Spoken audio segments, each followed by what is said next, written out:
हमारी असली दुनिया के असली आयरन मैन और दुनिया के सबसे क्रांतिकारी आदमी माने जाने वाले एलोन मस्क ऐसे ही इतनी ऊंचाइयों पर नहीं पहुंचे हैं। SpaceX, Tesla, the boring company, solar city, hyperloop ऐसी बड़ी बड़ी कंपनियों के मालिक एलोन अपने दिमाग के दम पर और अपनी रिस्क टेकिंग कैपेबिलिटीज के दम पर उस मुकाम को हासिल किया है और दुनिया के सबसे अमीर लोगों की सूची में वो टॉप 3 में आते हैं। आज इस वीडियो में हम लोग एलोन मस्क की ऐसी 3 कहानियां जानेंगे जिन्होंने उन्हें इस ऊंचाई पर पहुंचाया है। गाइस, अगर आप ये 3 कहानियां ध्यान से सुनेंगे तो मैं आपसे गारंटी लेता हूं कि आप भी अपनी जिंदगी में पॉजिटिव बदलाव लाकर सक्सेस को पाने की कोशिश करेंगे। उनकी पहली कहानी जुड़ी है उनके बचपन से। जब एलोन मस्क छोटे थे तो उनके माता पिता का तलाक हो गया था। ऊपर से जिस स्कूल में वो जाते थे उन्हें वहां पर कोई भी पसंद नहीं करता था, उन्हें बुली किया जाता था।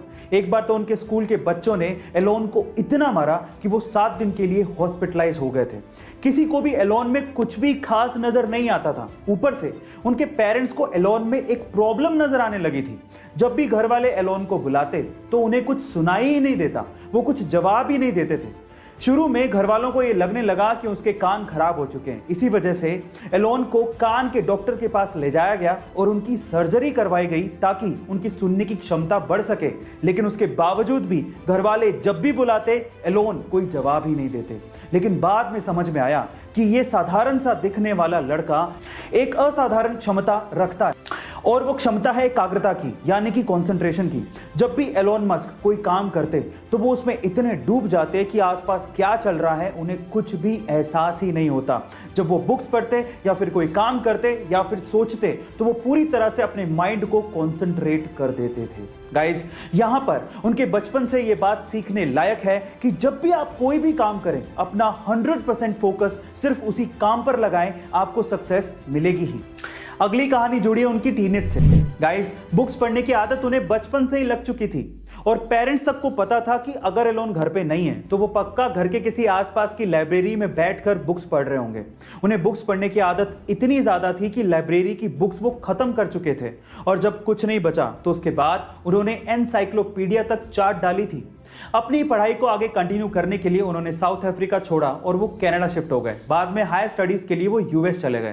तब यूएस में जॉब्स के क्राइसिस बहुत ज्यादा थे, लेकिन इंटरनेट का क्रेज बहुत बूम पर था।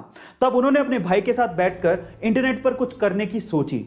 उस वक्त उन्होंने ये ध्यान दिया कि येलो पेजेस नाम से एक बुक आती है जिसमें छोटे बड़े जितने भी बिजनेसेस हैं वहां पर लोग इनके कॉन्टैक्ट नंबर और उनके एड्रेस को ढूंढा करते हैं। तो उन्होंने सोचा कि क्यों ना एक ऐसा सॉफ्टवेयर बनाया जाए जिसमें येलो पेजेस की जरूरत लोगों को पड़े ही नहीं और सारी चीजें उन्हें इंटरनेट पर ही अवेलेबल हो जाएं। उन्होंने कंपनी का नाम रखा Zip2 और आगे चलकर यह कंपनी इतनी ज्यादा फेमस हो गई कि कॉम्पैक्ट ने इस Zip2 नामक कंपनी को $307 मिलियन में खरीदा और एलोन मस्क 27 साल की उम्र में ही मिलियनेयर बन चुके थे।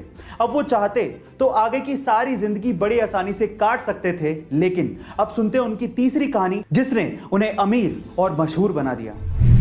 Zip2 को सेल करने के बाद एलोन ने पूरी दुनिया में बैंकिंग ट्रांजैक्शंस को आसान बनाने के लिए X.com नामक एक कंपनी की शुरुआत की, जो कि आगे चलकर पेपल नाम से मशहूर हुई, जिसे eBay ने $1.5 बिलियन में खरीदा था। अब एलोन मस्क के पास पैसा बहुत था और अब बारी थी दुनिया को बदलने की। इसीलिए एलोन मस्क ने अपने पैसों को ऐसी कंपनीज में इन्वेस्ट किया जो कि फ्यूचरिस्टिक आइडिया थे, लेकिन लोगों को ये आइडियाज बेकार लगते थे। जब एलोन ने इन कंपनीज में अपना पैसा डाला तो लोग उन्हें पागल और पैसा बर्बाद करने वाला कहने लगे थे।